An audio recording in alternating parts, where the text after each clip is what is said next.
a story in every bottle.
And let's see, who do we got with us today? We got a few people. I don't think Matt on. made it today, Matt. Oh, of course he's there. Oh, wait, Matt's there. Yes, hey, ready, he says. For you, Matt was going to try to do. Here he is, Matt, hey, ready. Thanks for joining us, Matt. Tried to drink for Chuck, Matt, by the way. So who else? We got Marika here. Nice to see you, Marika. And Missy is here. Sound. Somebody said the sound. Hey, guys, no sound. Uh-oh. We have a sound problem. I thought we did a sound check. We did. This technology is all set. Hold on. Somebody said the sound. Wait, oh, I hear you, Bob. Do we have sound now? I think we have sound. Finally, sound. Sound? Okay. Did you change something? I don't know. Yeah, I don't think so. I can hear us. All right. Sorry, folks. Technical difficulties. We've been trying to work all those bugs out, but it sounds like we're back on. I don't hear you. You have sound. Do you have ours? Yeah, you're all lit up. All right. Yeah, I think I can hear you. You think you can hear me? Yeah. I think I can hear myself. All right, I think I can good. hear Sorry, folks. We'll get through these All right, we technical definitely gotta problems. start pouring It's the really wine. about wine. Anyway, so what do we know about computers and cell phones and sound systems and microphones? We know about wine, and this Not is a much. show about wine. That's right. Not So- about technology. so- This is about wine. So bear with Very us. special wines. Very special wine. This is our So Lake House White. let's see, who else we have? Gary's here. Good to see you, Gary. Joe's here. Joe Griffin. Sound not working. Joe, I hope we got the sound on for you now. Jeff Souza is here. Hey, Jeff. And that's it. You know, Jen gets to come here. Oh, 'cause she works Bridget's but now here. Jeff gets to see us. I know. Video. And Priscilla's here. Nice to see you. Excellent. And Bridget. And who All else? Good. We've got a good group today. This is great. I hope everybody has some wines in front of you. If not these wines, at least something to drink and enjoy while you listen to us. Yep. Talk about our wine. So this is So- tasting, right? So we're This is going a to go tasting. through like you came to the winery and had a tasting experience, Right. except that it's going to be a lot different because we're going to sit here and talk and pontificate about it Absolutely. in a way that Absolutely. we're going to make up as we do This is scripted. all the time. I see your cheat sheets down there. Yeah. No, the audience can't see them, but I know you have I cheat sheets. am a teleprompter slave. I am only reading the words off of the So teleprompter. gentlemen, why do we swirl our wine? Why? Yeah, give us a little. I do Layout. it for the ambiance of You swirl your snobbery, wine for the so you snobbery of look like you know what you're doing. Right? Hold it. Yeah. So you really Pretentious know what you're Look doing. at us You're all now. swirling We it really from the look like we thumb. know what we're doing. Yeah. So, which is pretty good. But really, If we And put then a when you straw, do that- if we put a straw in it, that would be like we didn't know what we were doing. that's for a Wow. slushy. But you know, the funny thing is when I take this glass and I put it up to my nose, I said, wow. I mean, I just involuntarily said, wow, because all these aromas of the whatever the heck is in it, what is in this wine, just jump out. Chardonnay, I think. Chardonnay. So let's talk about that. So when you swirl a glass, you increase the surface area of the wine on the glass, which means more volatile gases escape into the bowl of the glass, giving you the aroma. So when you put your nose in it, you can smell a much more pungent smell from the aromas from the ingredients of this wine. So the purpose for swirling is a couple things. One is you can observe the legs and the tears that fall off, and that will tell you about how much alcohol or how much sugar's in the wine. But the most important reason is And how clean your glass is too. yeah, right. So the most important thing is to swirl so that you can generate more aroma, and when you put your nose to it, you'll get that aroma. And you can also experiment with putting your nose a little further in the glass, a little further above the glass, at the bottom or the top, and you'll get different kinds of smells at different places, and that will help you perceive with more clarity what is actually going on in the wine. And that's important because your nose is over half your taste buds, and if you don't experience the wine thoroughly through your nose, then you're gonna diminish the amount of experience you'll have in your taste buds when you actually put it in your mouth. So take some time with it. Try and put some names to it. Try and identify what you're smelling, and put names to it. Don't worry about what the experts say. The experts will come up with all kinds of things and fancy things. All that really matters is what does it remind you of? And the more wine you taste, you'll probably find you start saying some of the same things experts do, because you'll start getting a more clear understanding. Trying to find the words. Things. Right. One of the things that I think is fun for people to try is that pour yourself a glass, don't swirl it, just smell it, and then swirl it a Absolutely. lot, and then See what happens. see what happens. See if you can pick it up. And some people don't have as sharp a smell Right. capability, Right. and others do. And the more time you spend doing this, you enhance your capabilities. You You know- get better at learning how to That's- smell, learning how to taste. That's It's a really it's an good point. interesting phenomenon, but it does happen. It is a good point. A lot of people talk about, well, professional sommeliers, they have a special palate, they have a special nose, they're gifted in a special way.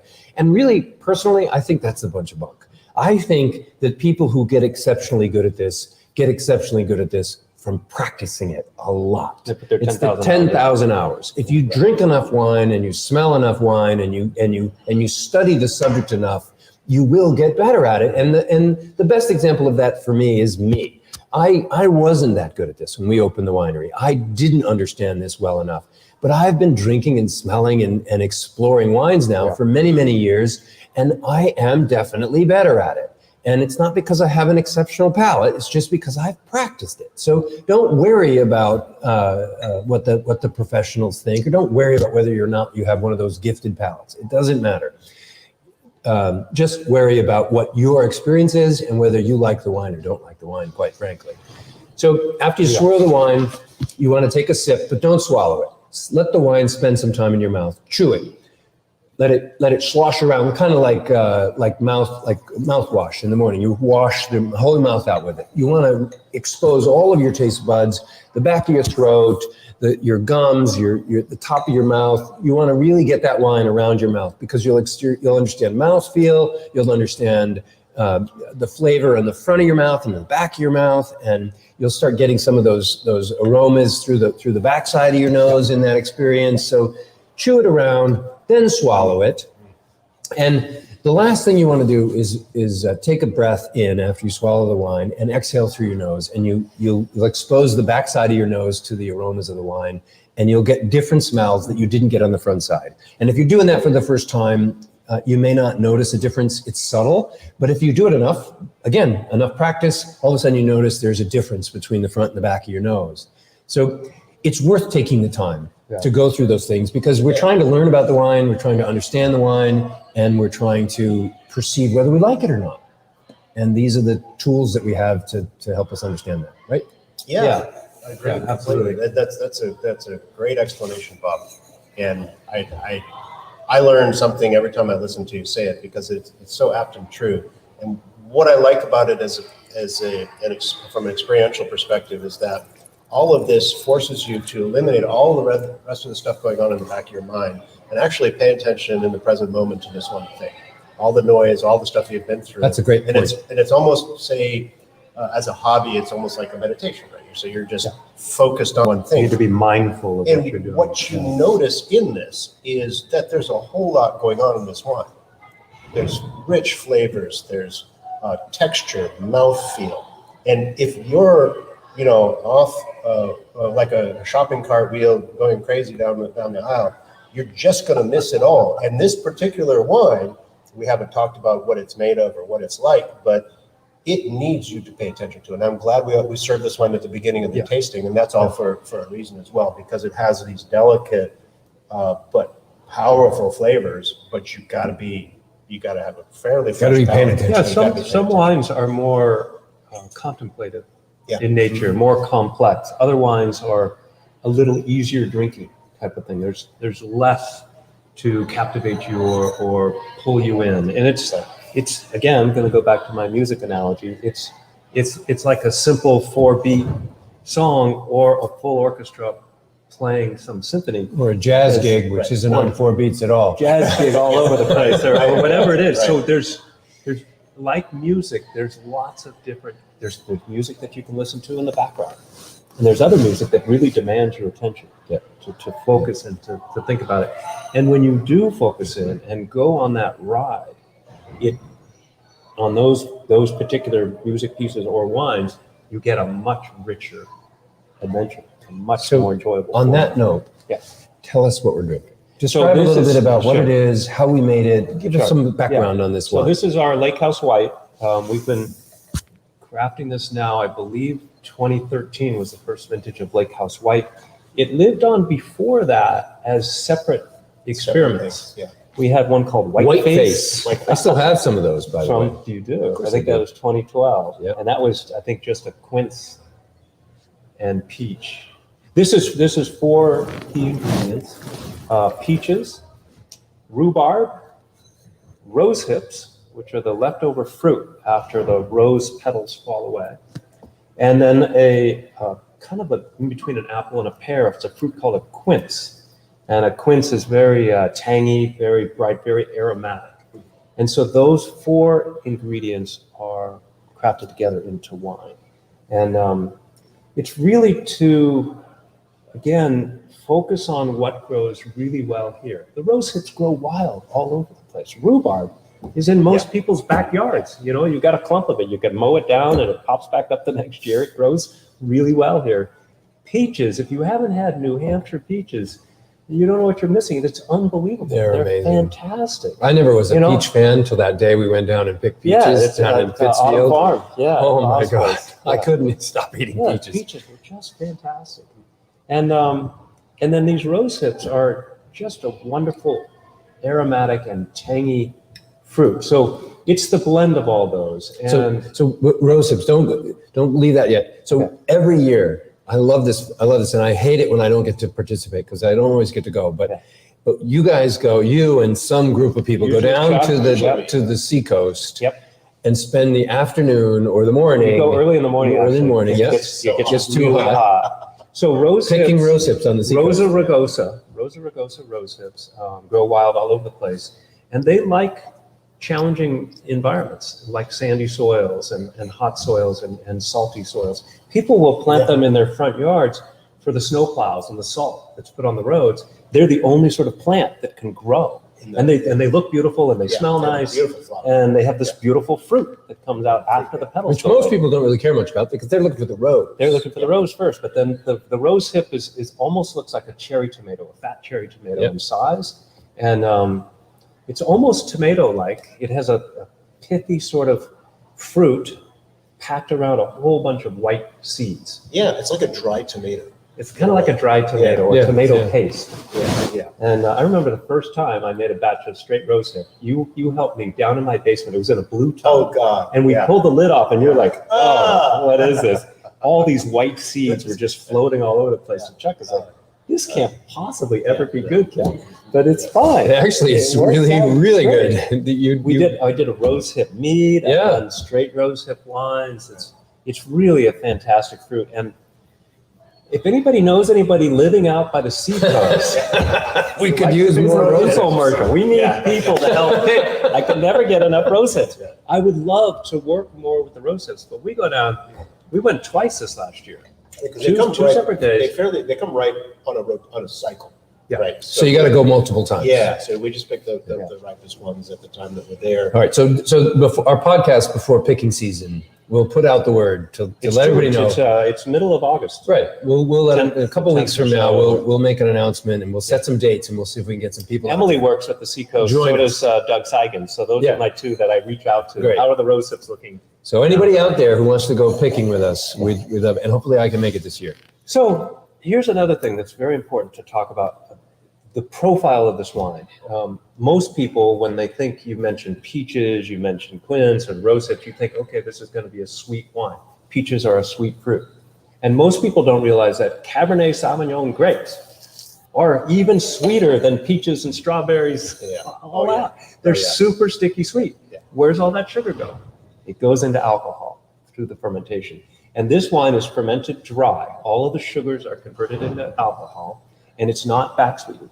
So this is a dry, crisp white wine, similar to a Chenin Blanc, a French Chardonnay without a lot of oak character, a Sauvignon Blanc in style. So it has those characteristics of common white wines that are typically dry, that people may be familiar with. But it has its own unique profile. Yeah, it's and really its own characteristics. thing. It's not a Chenin yeah. Blanc. It's not No, a it's not. Chardonnay. No. I say, yeah, it has characters of all of the above mentioned, but it doesn't have a whole lot of acidity. Now we talk like that about you get in There's a lot, and Succulent. more recent vintages, I have to be careful because I've figured out techniques of getting rose hips really ripe before I ferment them. It's a real pain. I go through and I look through all the rose hips for about 5 days in a row, and I just pull out those that are perfectly ripe and I freeze them, and eventually they get fermented. But it's making a wine that has a little less acidity to it. So in the future batches now, I use a little bit more rhubarb to bring that up. But they have flavor differences. So I have to work with the characteristics of the fruit and components to end up with a balanced wine. What I really like about tasting this wine today is that 2 days from now, we have about 2,000 pounds of peaches showing up. for next year's For- vintage. Oh, no, for 2 years. This is a 2-year wine. It takes 2 years We're to make it. drinking 18 right now. This is 18, so it's 3 years Yeah, since 3 years. this has been put in the bottle, or since it was made. Since Since it was made. Right. Excellent. Yeah, this was our- So you also talk a little bit about Shirley. Tell us a little bit about Yeah, so this goes through a process after it's fermented, after all the sugars have been converted into alcohol, and the wine is aging. It's sitting in a tank and it's aging. There's yeast particles that perish and slowly settle at the bottom of the tank. And these are called lees, L-E-E-S. These fine yeast particles decompose. They change the mouthfeel of the wine. And the French figured this out centuries ago. If you let wine get a small period of time, you change the mouth, and there's a process that creates certain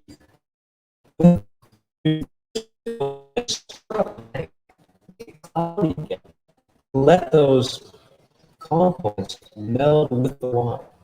And you do that enough times, about once a month, until it has its coat on. There's a French phrase for that, and I can't follow the French. Sounds good anyway. It's with the coat. So you're supposed to stir it up until the wine develops a nice mouthfeel. Fine champagnes are stored on the leaves in the bottle for 5 years minimum to be Grand Cru in France. 3 years for their cru, and a minimum of 1 or 2 years on the leaves. So it's an interesting process. So this goes through, most of our wines go through a on the leaves process. A lot of people will make wine and get those cleaned up and off the leaves early. But I like to leave my wines on the leaves up until close to the bottle, so they all get that sort of stuff. And I stir different sorts of, I experiment more and more with the leaves or leaf process in different wines. So, And malolactic as well? Is that going to happen with this just because you're leaving it? So malolactic's a whole nother process where components that have a lot of malic acid, there's a bacteria that can eat that malic acid and turn it into lactic acid, the milk acid, which is a little softer. And red wines typically go through that. Barrel fermented Chardonnays will often go through malolactic on purpose to soften them a little bit. But most white wines, rosés, they prevent malolactic from happening to keep You want that lively acidity. You want acidity that, going on. yeah. So this does not purposely go through any malolactic fermentation, although the 20 vintage right now, I've got 3 barrels of it. And so it's partially going through malo in there. so in the interest of time, Yes. I'm gonna need to go redirect to us to another the one. audience. But while I redirect the audience and check in with a couple of the questions people might have, I'd like for you to just say a couple words about what you've discovered in this wine. What do you smell? What do you taste? What are some of the characteristics? Yeah, so And we'll my switch first cameras here. impression is, as I said earlier, is wow, there's so much aromatically going on here. But my vocabulary really struggles to capture what that is. I know what the wine is made out of, but I can't say it tastes like peaches or rose hips or even rhubarb. But it all comes together into this unique, really flavorful. It's not like a Chardonnay. It's not like a grape wine. That is engaging, fun, flavorful, and it's a good flavor. I just don't have a word for it at the moment. Maybe you would. As a matter of what it tastes and feels like, our mouthfeel, it's really soft. Yeah. I mean, it's like silky smooth, and all of those flavors that you get in the aromatics coat your mouth, and there's a viscosity there. I would always guess that's sort of the rose hip thing. Whether it is or isn't, I always sort of made that up in my mind that had something to do with that. I don't know. I've been so pleased with the body in this wine as a bone dry, because that's so hard to do with fruit wines. They tend to be hollow, not have any mouthfeel, but this has it. Cody's has spent a lot of time last 2 years in Napa making Sauvignon Blanc. Yep. And he tasted this wine. It was the first wine he had when he came here, and he was blown away by the smooth, the the lack of the sharp, bright acidity that you typically get with Right. a Sauv Blanc. Right. Yet all of the complex aromatics. Yep. Yeah. Yeah, it doesn't drink like that at all. And in the aftertaste, I want to say, so you have a really nice well at your house. It's one of the cleanest, pure water wells in the area that I've had one. Bob had one at his house too. And it almost feels to me like in the aftertaste, I've got the, little bit of the whatever these flavors are, but it's almost like I've had a really nice glass of some of the best water you've ever had in your life. It's really refreshing. So is that, because to me, when I get that, some Sauv Blancs have like this austere minerality, like water coming off of a slate. Yeah. Chablis. Yeah, it does sort of, will I have could that sort go of down that character road, to it. yeah. And it has a little bit of that on the Yeah. back end. Yeah. Do you smell any, I'm going to put this thought in your head, but either of you take a can of tennis balls and open up the can, because it's a vacuum seal. Yeah, and you talk smell. about that a lot with this wine. I don't get that. So it's from the quince. So when one of these years, you gotta smell just the Yeah, straight no, I know what that quince smell line. is. and Maybe it's been too long since I've So played it tennis. doesn't, it's very, very subtle here. I know, let's take up tennis now, because we have a lot of time to do more. Sure, that's a great idea. We do need to move on to the next one. We do, absolutely. To So. keep this timely for everybody, we have 4 wines to go through here. And, And before you do, Matt wanted to ask, are we ever going to make another tomato wine? oh yes, actually I'm making 5 different types of tomato wines this season now. So tomatoes are not going away at all. They're getting amped up quite a bit. I have some really, really fun concepts that I want to work with on tomatoes this year. And they'll probably all go into our Winnie White, which is a tomato-based wine, but there's going to be a change up of the balance and characteristics, so it won't be as tomato in the aroma, and bring it more into line with a classic white wine sort of profile. We will look forward to Yeah, that. that's gonna be Because fun. Winnie White you were on the cusp of something great there. Oh, that was a nice wine. I'm hot on the pursuit. Yeah, I've got some ideas. I have no So doubt. We've got 5 different batches of that happening. Right. As a Next matter of- one. What's the next as a matter one? of rounding up the tasting, I don't think we can sell this short. What do we drink this with? I tried a couple things, and I didn't have a lot of success, actually, with this plate. This is a white wine. It's a delicate flavor. And a couple things. I had the apple, and I tried it with the apple, and it just wasn't the right balance. It wasn't like really a negative experience, but it just wasn't the right balance. And the nuts didn't work, which we've talked about before. And some of the heavier meats and cheeses, I don't know that would work. Maybe if I spent some more time on this wonderful array of foods, I could have found something, but we are running out of time. So This we don't wine wanna- is going to go really well with probably Almost everything on that plate. So for those of you out there tasting with us, give us your suggestions on what worked for you with the Lake House wine. Yeah, good idea. So you know next what? one. You know what works with Lake House White? Mussels. You should cook mussels with Lake House White, and you should serve mussels with Lake House White. Garlic, butter. Have you done it yet? No, You but gotta I do had it. mussels at the Squam Lake Inn the other night, and I was telling Maya about your Oh, you gotta whole do it. video for doing that. So we have plans to do that. We should. Or we'll just have to have you over to the house. Where and make do you mussels. post that video on our website? I have. I'm working on another one. I did a whole. Yeah. It'll be out there again. Don't worry. All right. One of these days. So we're doing, signature wines. These are our key wines at this place. Lake House White is a big seller. It's a very popular wine, very unique wine to the region, to the country, I think. I don't know anybody else making a Lake House White. That like is a one of a kind. It's a one of a kind. That is a wine. special wine. That is, I think, Very good that is one of the best wines that we make here at Hermit Woods Yeah, because I it agree. stands out on its own in a very unique way. It's unlike anything I've ever had in my life. It's very enjoyable. It's complex. It's a wonderful wine. That is an amazing I really wine. agree. It's not loved by everybody because it is complex. It's not approachable like this next one we're gonna have is very approachable. Yeah, this easy. is- Everybody loves this wine, but just because a wine isn't approachable doesn't mean it's not a good wine. It just means there's just it I drink fits a more Lake certain House palate. White than I do Petit Cru. I think I do too. It's yeah. I Actually, I don't drink- think I do. I know I do. Yeah. I'm I know always I do. drinking I Lake drink- House White. And It's- I drink a lot more mead than yeah, we sell.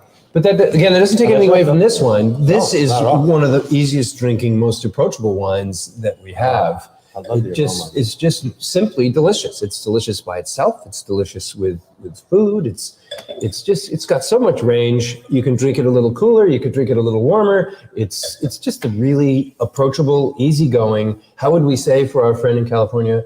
Crushable. And this was the first vintage. This is the 2019 Petite Blue, 100% wild low bush blueberries that we get from Todd Merrill's producing up in Maine, down East Maine. Down East Maine right now is just carpeted with low bush blueberries. Yes. Everywhere you look. My backyard's got a bunch of them too. Yeah. And this vintage was the first vintage of Petite Blue to go under screw cap. And so screw cap cork closure is a whole nother discussion. We've had them before, but I just wanted We'll to have point that. that Save out. that for another So time. let's dig in on this wine. Let's Yeah. give some impressions on the aroma and flavors. Well, we haven't talked about this yet, but the clarity is wonderful. Color. It's got a nice clarity, nice color, and the legs and the tears. Yeah. You know, Very thin. they're pretty thin. Yeah. So it's, Very little. this is going to suggest. Well, there's a lot of little. This is going to say suggest 13%. Is that what it is? Something like Alcohol? Yeah. And no sugar There's a small amount of sugar to in this one. Yep. Okay. Yep. What Petite is- Blue gets a very small amount. I think it's 1/4%. Quarter of a bit. Oh, it's really small. Amount. Just a touch. It's just a little touch. But when you do it side by side, there's a little bit of a sour note to blueberries that really benefit from a little touch of sugar. Yep. The Petite Blue Reserve, I don't add any sugar at all. It's completely dry, but it gets some of the sweetness from the barrel aging. So we have Right. a Petite Blue Reserve vintage of this, which is a barrel aged, a little richer, a little bigger. This is our straight ahead Petite Blue. And this Petite Blue, if I can reach it without knocking everything over, is also offered in a can. And this little can is half a bottle. It's 2 glasses of wine. Downright dangerous. It's a little bit Downright dangerous. counterintuitive, really. It really It is. doesn't seem like it, right? This is half of that Yeah. in this little can. Yeah. So don't drink that in 35 seconds or less. You'll be feeling it. So we will always have Petite Blue in a bottle, but we do it in a can because we have a lot of boaters that come Yeah. visit us. Yeah. And the boaters like to pick a can on the boat. It's a lot safer. You don't break, if you break your glass, you're not going to hurt yourself. And plus, it's a self-contained glass. You don't need a glass. You just drink it out of the can. Self-contained. No, it's a good idea. It's always better in a glass, though. Yeah, I agree. Because you got to bring out the aromatics. This wine is, no wonder it's so popular. It's just so easy drinking. It's And really crushable. satisfying. It's Is got Greg with us today? I haven't noticed. it's got this great balance of, it's very lively. It's a spicy, lively, it's a Beaujolais-like wine to me. That's It's what I think it is. very nouveau, very Fresh. fresh. Yeah. It's 2 years old still, and it ages well. It does. Oh, and you don't know this, but I don't know this. we cooked a bottle of this naturally in the sun for the last Oh, you month, told me you were doing and we this. drank it the other day. Yeah. It's like Madeira. It's like Maderizing a wine, Oh. and we did it side by side here. We took. We need Oh. we need to do a whole show on this. We're gonna do a whole show on this because I'm doing some Yeah. more experiments. Stay tuned for this story because we shouldn't This get is into another this. one of these things that I researched. I wanted to Maderize some 3 honey wine. Cook it. We Cook it got 105 degrees. We have to reserve this for a topic month. for a whole. We could spend an hour on Yeah, this. we'll be talking Very about bad. We Yeah. just did that with this one bottle. I'm not talking about a bottle. Yeah. It was Yeah. really We're good. talking about Petite Blue. Talking about Petite Blue. Yes. Now we got everybody's interest peaked, I'm sure. Yeah. You Now, stay this is stay gonna go tuned. to- Another reason to come back and join us next Monday because you might learn all about this. So this pairs well, I imagine, with like the cheeses. That's the truffle crackers. cheese. I don't think it's gonna go with that. Yeah, truffle. I would say like a cheddar or I soft bet it's going to cheese, go with the brie, prosciutto. Nut, prosciutto, the ham, the salt. Anything that sort Actually, of did- Beaujolais, did fine with that. maybe even apple. This is the one that always blows my mind. Of course, with everything. Walnuts. Yeah. When I first thought of the idea of walnuts, those bitter oils that Or wine, walnuts please. going with wine, I didn't think it would work, but it worked. You know, I don't think it does work This with is prosciutto. crushable. Not It Didn't doesn't, work? doesn't work with prosciutto. Prosciutto's got, it's a little too almost acidic, like Salty? salty. Yeah, that's what it is. Salty. A little too salty. It's still a little too strong against the Petite Blue. Well, then again, so you guys are out there with your own wine tasting tonight. I'm going to check in with everybody, see what they have to say. Walnut doesn't go. Well, it doesn't know. How about just some cheddar? Oh, look, Greg is here. Yeah, right there. Greg, crushable. Fun to listen. Peach, quince, rose hips, tomato wine. I have to give my tiny brain a rest. Thank you, Greg. We can't wait to share some of these goodies with you in person. Yes. Oh, let's see. It's got this spicy character to the aroma. Yeah. It's really unique. I pick it up more and more now with these blueberry ferments. Maybe they're growing them in a spice field in Maine. Matt says he's been dehydrating blueberries and blending them with wheat checks, pistachios, and it goes well with the blues, working on tweaking the mix. So he's working on a bar mix for wine. I'm really dying to see what he comes up with. He's, and I have to say, the Genuine Local could put those into packages. Yeah. Snail on He's front of it actually and sell looking it, for right? a company to package it for him. So he's onto something. That's I'm interested to see. And the dehydrated blueberries, actually, we use them on our charcuterie places. They really go great with a lot of the different wines that we have. So looking forward to trying those new bar mixes that Matt's coming up with. Thank you, Matt. I'm looking forward to that too. This particularly reminds me of the story of a wine tasting we did 15 years ago at my house, where Bob brought the mystery bottle of blueberry wine from somewhere in Vermont. That was actually at my house. Was that at your house? Yeah. Okay. And it was mind-boggling how good it was. And I think that this is better than that by quite a lot. Really. That's how the story goes. That's how we got started on blueberry wine. It's taken 15 was years. You bringing out a blueberry wine that you bought out of Vermont to our wine tasting. In a blind tasting. In a blind tasting. Nobody could figure it out, but we all enjoyed it. And the next day, you Yeah, showed up with a whole bucket of blueberries from your the neighbor. farm, yeah. Big And some brought it wine, over Ken. and I made a terrible batch of wine out of that stuff. Yeah, It was so dry. It was All right, so we can hollow. say this now. Yes, you did. It wasn't good at all. Well, no, it wasn't good. But you've been working on tweaking this process. You were mostly for- making beer back then. for however long it is, but it's over 10 years now. And you keep, as you have described in It the was show in 06, today, so it was 15 years ago. 15 years ago, you have nonstop changed everything that you're doing, trying new things every time. And you've brought this wine to, it is. And I got new ideas I was just telling you about. Brand new bing, ideas. It is. Make it even better.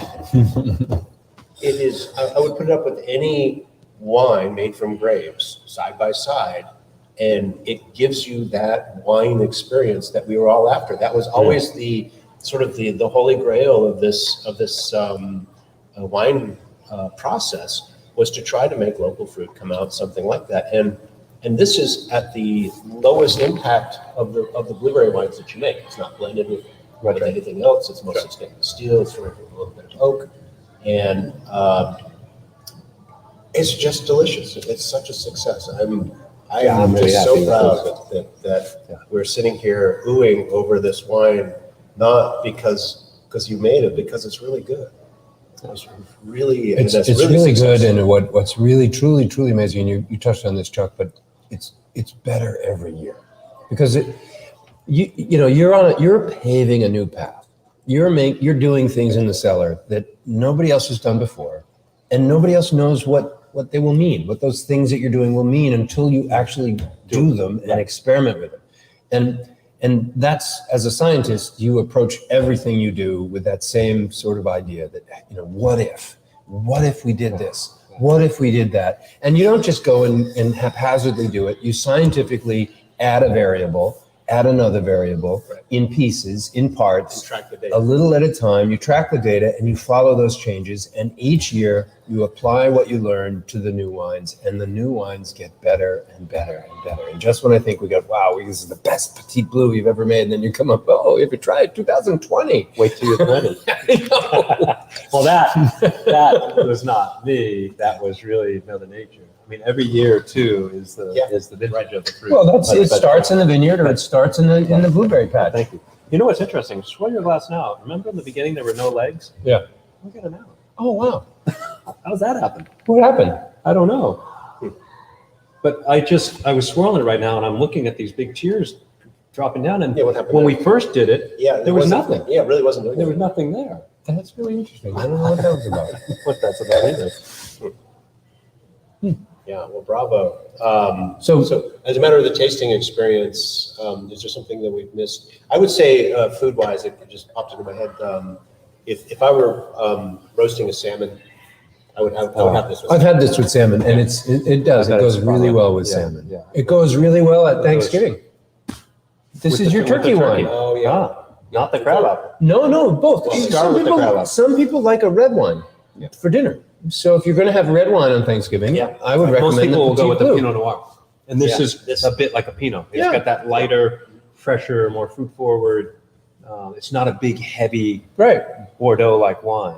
It's a lighter, fresher wine, Yeah. which goes well with the lighter meats or with the turkey. Or Or, turkey or chicken. what or have something. I don't think hands down the heirloom crab apple is really what crab you apple. should Yeah, well, have for turkey dinner. Yeah. But if you like a red wine with your turkey Right. dinner, this would be the next best choice.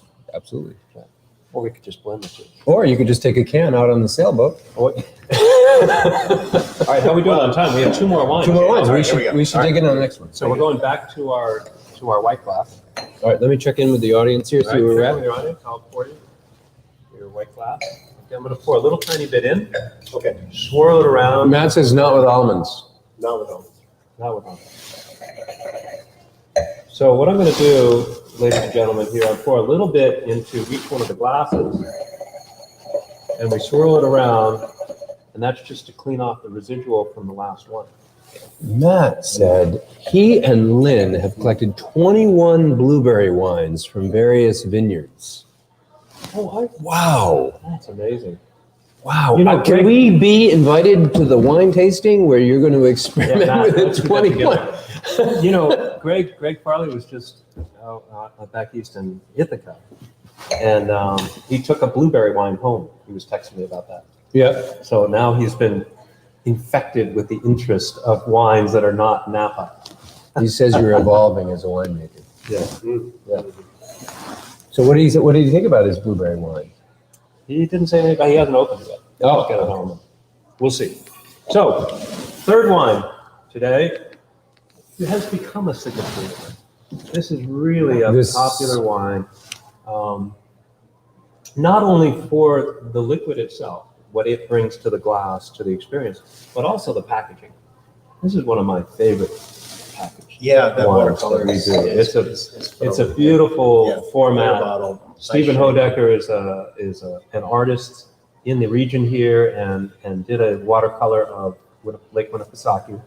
And this is called Winnipesaukee Rosé. And he donated the use of that watercolor, and we donate 10% of the proceeds of the sale of this wine to a nonprofit. We've supported the Lake Winnipesaukee Yep. Association, and right still now are. it goes to the Greater Meredith. Well, it's Program actually, as well, we split right? it up. So split it the up. the proceeds from the wines that we distribute around New Hampshire go to Lake Winnipesaukee Association.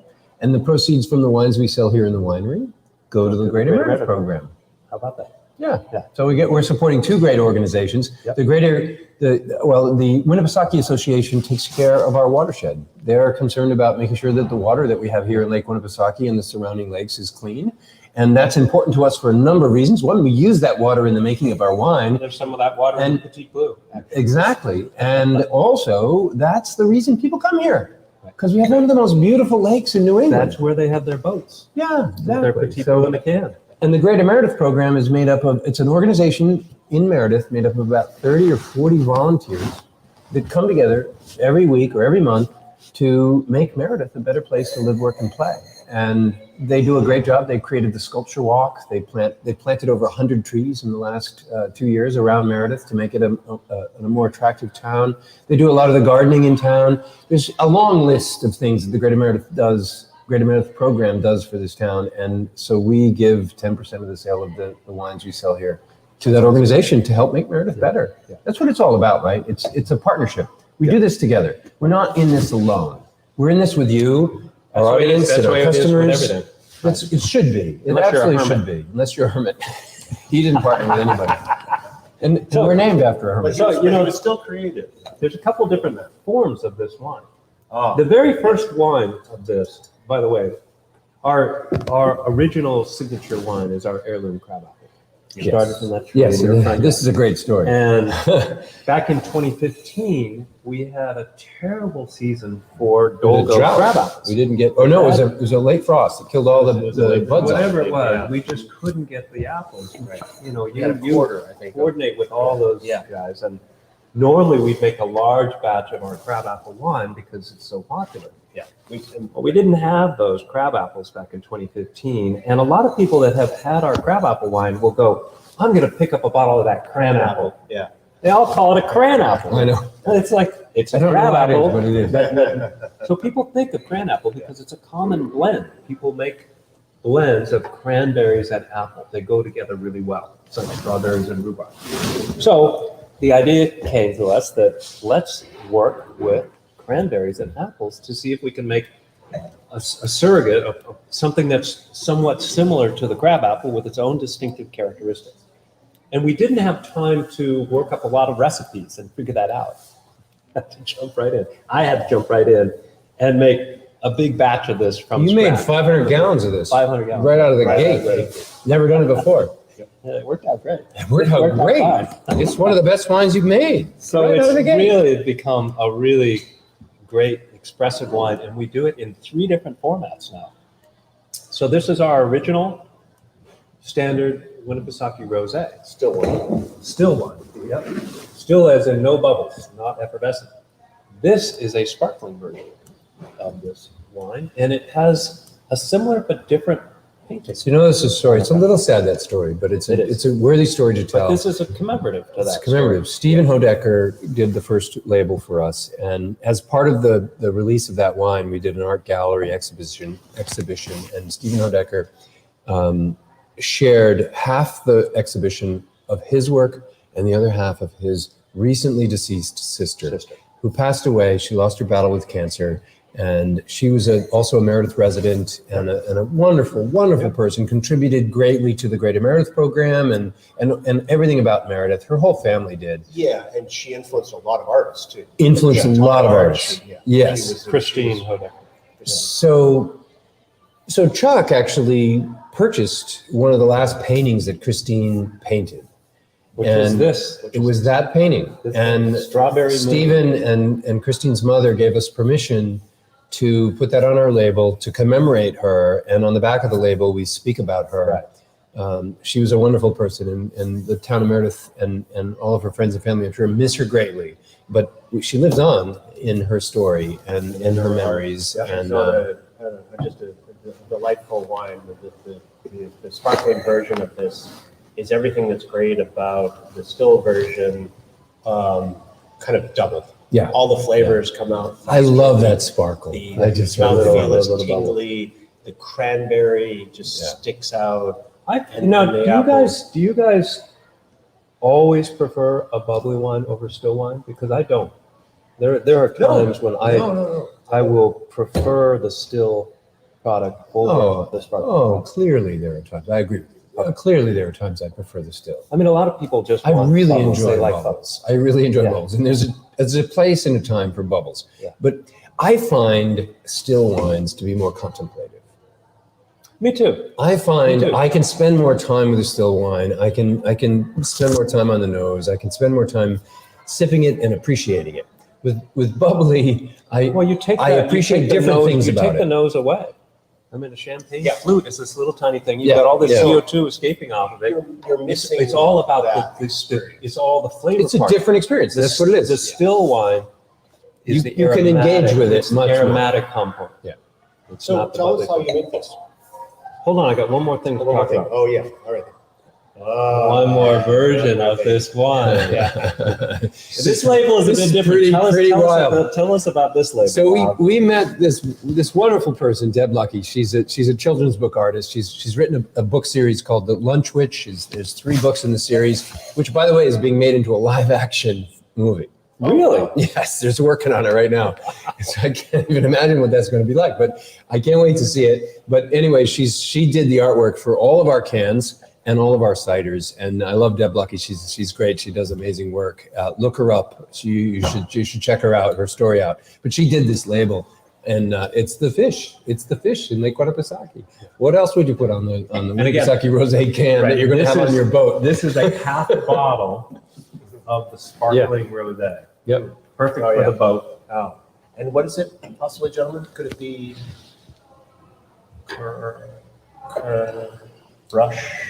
Crushable. Yes. For you, Greg. Cheers. Cheers to Greg. Here's for Greg. Greg has to drink. Here's for crushing. Crushable. Crushable. There you go. You know, what do you think of with rosé? I mean, if I were to think of one category of wine that's crushable, it'd be rosé. Yeah. Whether it's a real austere dry Provence rosé or it's a, well, it's not a Sutter Home White Zin, but it's, it's that balance. Did you just say I did. It's like That's the rosé killer. I know. It was. Well, when you were 13, that was pretty crushable. Yeah. Who drank it? Oh, I don't know. Moving right along. I saw a documentary. Yes, the 13-year-olds sometimes drink wine. So That's awful. as most rosés, and the reason this is called rosé is it has a rosé color and it drinks a bit like a rosé wine. And that's why very our much crab like a apple, rosé. our strawberry, and our rosé are all rosé-like wines. Yeah. But they're not a true rosé. No. They're not a red wine grape that's had the juice squeezed off and fermented as a pink wine. But they have the characteristics of rosés, which are that bright, lively acidity, but a little richer mouthfeel than an austere white wine. Yeah. And super food friendly. Yeah. I mean, Yeah, rosés are just Yeah. crushable, easy drinking. Yeah, they're a chameleon with food. Actually, They'll go with so much. You can be into meats or into the white foods, and they have enough flavor, character, tannins, acidity to kind of do the best of both worlds. It's my go-to if I'm buying a bottle of wine, or having a food like a steak and a salmon, or a steak and maybe even a chicken, or something even with a red sauce. It's like that will sort of cross both worlds and be a complement to both of them. But this doesn't drink like a Provençal rosé. It's actually kind of more drinkable. It's a little bit less acidic. It's really flavorful. It's a bigger wine than most rosé. If this were red, you would think this is bigger than our Petit Bleu. Yeah. In mouthfeel and flavor definitely. format. Definitely. If this was red in color, you would think this was a red wine.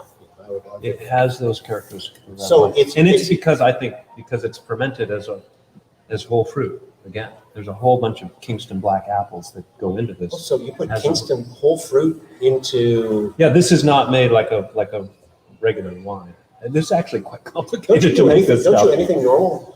No, I mean, no, you can there's just- a lot. Wait a there's minute, lot what that is- goes into this thing? What is normal? This is normal. This is normal. This is the way wine is made. Just a slight pause. Greg Yes. suggested he wants to know if you can drink all your crushable products in one day. Could he walk a straight line? Absolutely Clear not. answer is Absolutely no. not. No. They all have plenty of alcohol, Greg.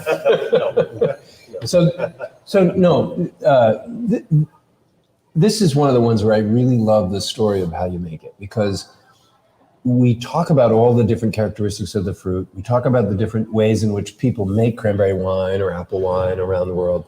But you've come up with a unique way, I think, that is different than probably most people who work with these fruits. And I think that's the Kingston Black. That's the skin. You consider the skin of the fruit in everything we make. Yeah. And most people making fruit wine these days are working with juice. A lot of, I hate to say it, are working with concentrates, which is Concentrates and it's and Well, you make more money that way. you do. But even in the $2 chuck world, they're not making red wine out of concentrate. No. They're still using the they're grape. still using the grape. They're using less expensive grapes and they're doing it at a larger scale. Yeah. There's a whole complicated process with too much. Yeah, we don't need It's to go down that it's more road. of a money thing. It is all definitely a money thing. But anyway, in crafting all of our wines, none of our wines are made without whole something. involved. Something to the skin. Something with the skin. And 'Cause that's where you every- get the every complexity. product So that we you have- add cranberry juice to. There's no juice. There's So the only Cranberries, Two whole apple ciders, cranberries, whole cranberries. and cranberry skins, everything. You took a whole cranberry and put it in here. Yeah. I don't see any I cranberries. used to do whole cranberries. Now I break them up in little tiny pieces so small that you can't even You see them. start with whole Wow. cranberries. Of course, you break them up small so I the break them up yeast really can get small to so them. he can't see them. Yeah, they're in there. No, they're Swear filtered jar. out, Chuck. And Yeah. Kind of like red wine. You don't see the grapes and your cap's off, do you? No. When was the last time you did? I never thought of it that way. Well, it was after 35 bottles of So we do Cabernet Sauvignon. use fresh pressed cider as a juice From as Apple a Hill base, Farm. From Apple Hill Farm, from Chuck Salad. Chuck salad. And so that forms the the base. base of this wine. And to that, we So add I just want a note. We use cider from Apple Hill Farm. Almost all of our wines are made from whole fruit. Right. The only exception, I think, is cider, because the apple farms have way better equipment yeah, for but all crushing the apples. ciders I put whole fruit in. No, I know. I'm just So- saying the only reason the whole fruit doesn't come in and we make the cider is that orchards have very specialized equipment for sure, making right, cider. Right. That's the only reason. So we let Chuck Salad use specialized equipment to make the cider component and deliver that to us. But then the whole fruit, Then I mess is it all up. yeah, absolutely. Well, you should, because that's what makes this wine A lot special. of hard cider is made that way. You pick your apples, you grind those apples, you squeeze out the juice, and then you ferment. And that's the way most hard cider is made. Yeah. And commercial examples, home examples, are all made that way. I'll take the fresh pressed cider and then put fruit into it. Whole fruit with Whole fruit, skins. with the skin. Yeah. And Crushed. the seeds. Crushed. Break Chopped it up. Yep, I chopped have up. Edward Scissors hands. Yeah. So you put Spits Kingston out. Black and then cranberries in this. Kingston Black and cranberries go into this and they're co-fermented. It's really awesome looking ferment because you Now, have these you- chunks, you have these apple chunks, and you have these cranberry fragments. And they're all floating in this cider, and then the yeast go to town on that, and they turn it into this stuff. Now, do you let it the ferment start with the yeast that's on the fruit, or do you add yeast? Not this vintage. So you're always Some changing. vintage. Different all the time, isn't it? Different all the time. Do anything the Oh, I same had a whole new twice. way of doing strawberry this year. All right, we have Okay, 2 minutes. All right, 2 minutes. All right, We didn't get to we the gotta go next last one. We have to get to We the haven't next get- one. So I hate to Sorry, say it. sorry, folks. everything. We're not very good at this from a time standpoint. So, but before you go on to the next All right. one, you guys should definitely take a bite of this feta cheese with this wine. Really? Try it. See what you think, what I think. I don't know what you think, so we'll see what happens. Feta cheese, Winnipesaukee rosé. I think it's a match made in heaven. This is like peanut butter and chocolate, in my mind. The saltiness of the feta and the crispness of the apple and the cranberry. I think the two go together like magic.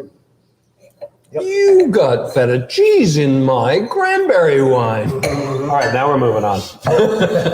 All right, we need another glass. We need another glass. We're opening up a skinny little bottle. This skinny little bottle has as many blueberries in it as the big bottle of Petite Blue. Which is what, 375 blueberries? Something like that. No, Probably more it's than that, actually. more like a pound and something. It's a pound and a quarter. It's a pound and a quarter. That's right. And a pound and a quarter of blueberries. You know, You I can't- really don't you like can't- this time frame. You can't This fill restriction, Bob. this Because there's a bottle. great story behind this one.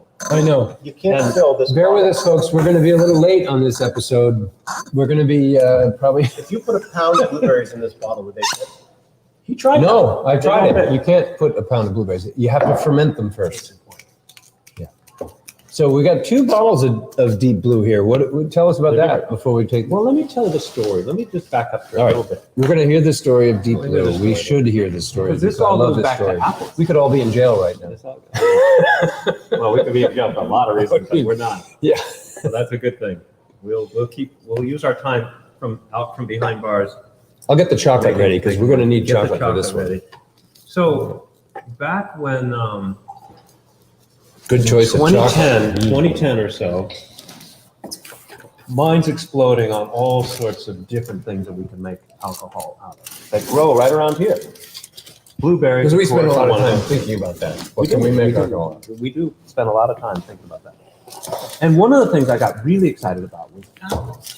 All the different types of apples all over the place. So many different varieties of apples, so many flavors, so much history to New England, Johnny Appleseed, hard cider, Quinn's crabapple, thousands of varieties I'd never heard of. Ellis Bitter and Kingston Black and Roxbury Russet, all these great old names. I love Roxbury. Lamb's Abbey, yeah, Yeah, all such these great great names, stuff. yeah. So one of the things that they used to do when they made hard I cider, love this story too. they would take those apples, Those old timers were so grind them smart. up, squeeze them off, ferment them, and they get hard cider. Should be about 7% alcohol. It's not bad, you know, it's good. It's an energetic drink. You can drink it all day. You can chop wood, you can split wood, right? Well, those ingenious settlers back hundreds of years ago would take that hard cider that had 7% alcohol in it, put it in a barrel, roll it out into the snow in January, and let it freeze. Well, alcohol doesn't freeze in the New England winter. It's not cold enough, but water does.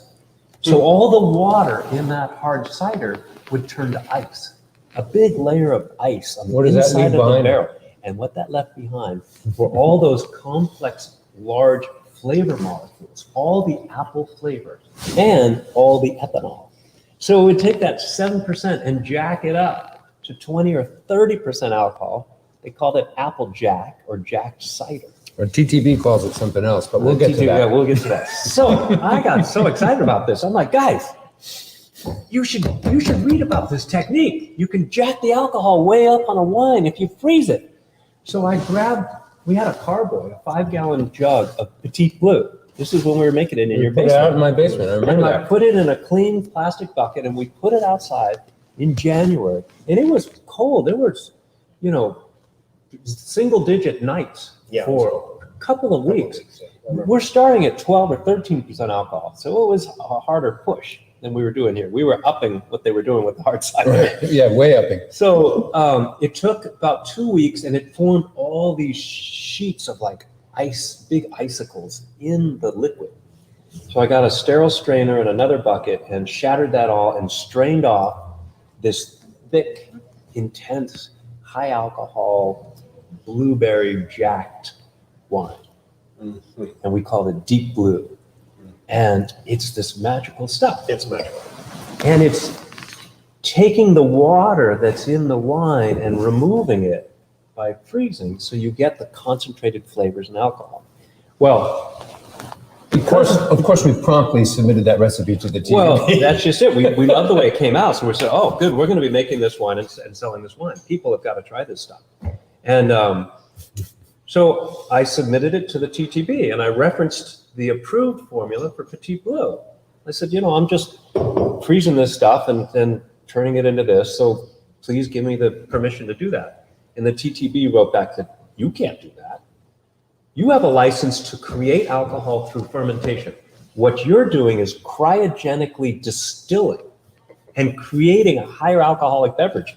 Totally verboten. You can't, so when you make it simple. Yeah. Duh. Don't How add the many water years and did then freeze it and take it out. How many years did it take you to figure that out? Not that long. 3. No. It happened that, you know, that afternoon. Yeah, right. Short. Yeah, How short. was- We got to do something We gotta quickly. do something. Because this stuff, we called it blue ice. That was my notes. Yeah. It was called Blue Ice. It was our first. We had like 10 bottles. We had 3 gallons, so we had about 40 bottles. We did enjoy it. We did enjoy it. Yeah. Sorry, TTB. I can't believe we keep telling this story. It's kind of like snubbing the TTB with it. We should be No, careful it's true. about that. It's true. No, we're not snubbing them. They were accurate, and we were accurate, and we're no longer cryogenically distilling. Did you hear We did that? very Did once. you hear that? We're Just no once. longer doing it. We did it once because we didn't know. We sent the formula to you. You said no, so we stopped. Yes. So Well, we see did a how well crab behaved apple we ice. are. Oh, remember the crab apple? So could people try this at home? Could they buy a bottle of Petit Bleu and stick it out behind Bob's house in the middle of February for 2 weeks? I would recommend What- just stick it in the sun in Listen. July. That's another Yeah, show. no, not That's next another show, show. next show. And no, we won't recommend that people do this in their backyard because it's highly illegal. Unless you have a license. For cryotonic. Is this really a virtual tasting? It is. This is like, So have some, Okay. this is So- deep blue. so- Have a piece of chocolate with your deep blue. So how did you get the yeast to get this alcohol content up to the level that it is? I Use a talked to special them. yeast? I talked to them. Did you feed them? Did you feed Oh, I them? changed that this year. Did you really? I You just, changed something I again? just changed it Oh, on a it's a deep blue. surprise. Wait till you try the new deep blue. I know, I hear this every year. Wait till you try. So let's wrap this up. With chocolate. This is really awesome. This is dessert. This is like a Ruby It's the end of the so meal. It's a fruit forward, higher alcohol, after dinner sort of wine. I know people have used this before dinner in mixed drinks. A little spritz, a little, thing. There was something at local eatery they were making with this. I forget what it was called. A panini, a deep blue panini. Yep. Or something like that. So it's a But I like it wonderful, on its own. it's a wonderful dessert wine. I like every chocolate. Dark chocolate. hazelnut. Dark chocolate. This is wine This goes is the with chocolate. Winnipesaukee company from Yes, Wolfboro. Lake Winnipesaukee, White Mountain Chocolates, out of out of Wolfboro. Yeah. And they make some wonderful chocolates. Oh, chocolate. So And good. yeah, it's really good. And we sell the chocolate, of course, but it's made right here in the Lakes region. And so it's local, and It it's really does so go nicely good with with this. the chocolate. It really does. You just You know, I can't could squeeze some Hershey's into this. Into the bottle. stop it, Ken. I think that's a specialty at a different winery. So moving right along, we're going to finish the episode because you know what what are we? We're 7 minutes So over we the 7 hour. minutes over. Thank you for hanging on with us here, folks. Yeah. So the deep blue is a rich concentrated wine. You see that we're having it in these smaller glasses. And it's really a sipper, something that you have a small amount, kind of like you would a port. You would Yeah. pour yourself big, tall glasses of Well, port. I might, but I would You might, but most people wouldn't. Do you know how I look at this? A lot of people, after they finish their meal, they switch to coffee. You know, having a dinner party, you finish your meal, switch. I hate switching to coffee. Unless you This- put Baileys or something. Yeah, there you go. A little Irish coffee, maybe. No. If you don't want to switch to coffee, this is the best thing to switch to. It's kind of like a digestive. Yeah. Yeah, too. It's You a have nice, it, and it goes with your dessert, so you can have something nice for dessert. You don't have to switch to coffee. You can continue that wonderful experience you had over dinner with your glass of wine. Only with your dessert. I've had this with your blueberry pie, made out of the same blueberries. It actually goes pretty good with that. It goes really good. How could it not, right? Yeah, It's the really same nice. blueberries. Right. Yeah. And there's one other version of this wine, which is actually Oh. quite different. Too bad we didn't have the time to open that. Yeah. Greg got a chance to try some of this. You did? He did. Yeah. Wow. And this was his first impression, actually, of Hermit Woods. I hope it was a good one. It was a good one. And Let us know, Greg.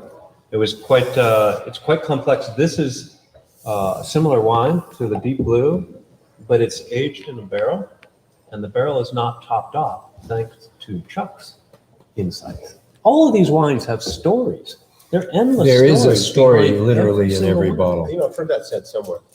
Yeah, it could be like a tagline, right? Yeah. You put it on the bottom of the can. Oh, look, it's there. Who wrote that up? Anyway, so the Deep Blue Reserve is a special version of the Deep Blue. It's generally made every other year. 2 or 3 years in oak, right? It all depends on, the very first one was done in a small barrel, and that only took 13 months or 15 months for it to develop all these magical. Because the smaller barrel Incredible. imparts Does it character faster. faster. Yeah. Yep. So on So there that you go. note, we're gonna bring this episode to a close. Cheers, gentlemen, to another successful Thanks, tasting. everyone. Thank you Everybody out there. Yeah, over here. And join us. So a couple things before we sign out. We have 2 exciting things that we're going to tell you about. One, in a couple weeks, I think I put a Wait, date on before it. that, we picked up the triple. We have the triple here. We have the triple. The triple is all. We'll tune in. You're going to learn more about the triple, but we're not going to go down that road right now. We got Matt's ears all peaked. I bet. We're drinking deep blue, so. So two things. We're going to do a live broadcast with you with a live audience. So we want to invite you, and we're going to put some posts out about this. So if you're interested, in a couple weeks, we want to invite you to join us here in the loft to be here with us during our presentation. So we're going to have a live show with a live audience in a few weeks.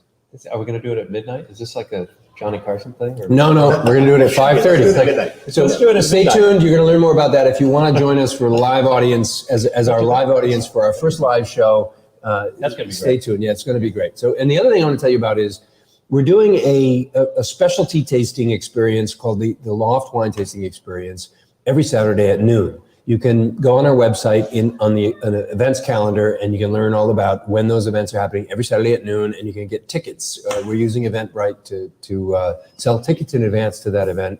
How does it work for club members with that? Club members is complimentary. Club members get complimentary tasting. So you and your guest get to enjoy How's that done through Eventbrite? You're going to get an email about that Okay. very soon, because club members do get to enjoy the tasting complimentary, and you can sign up through Eventbrite, and you can sign up without having to pay anything, because we have a special code for you, and we're going to tell you all about that. So Good, because I know we've got a couple club members on there, and it would be good for them to know. And yeah, no, we want you here. We want to have club members that you guys really make this place. So and we thank you for that. So look for some communication in your emails about the Loft Wine Tasting Experience every Saturday at noon from now. Yeah, you had a good group in here. We had on a Saturday. great group. Yeah. It's a lot of fun. You know what it's about? We're going to tell our story. We're going to tell the history. We have a slideshow. We have about 130 slides that tell all the way back to the very beginning, before we were even a winery. So it's a lot of fun, and I hope you can make it. And other than that, next Monday, I have no idea what we're going to do, and nor do you. So They might actually. yeah, so we look forward to seeing you next Monday at 5:30 for our live broadcast. So thank you, everybody, for joining us today. We look forward to seeing you next week. Have a good night.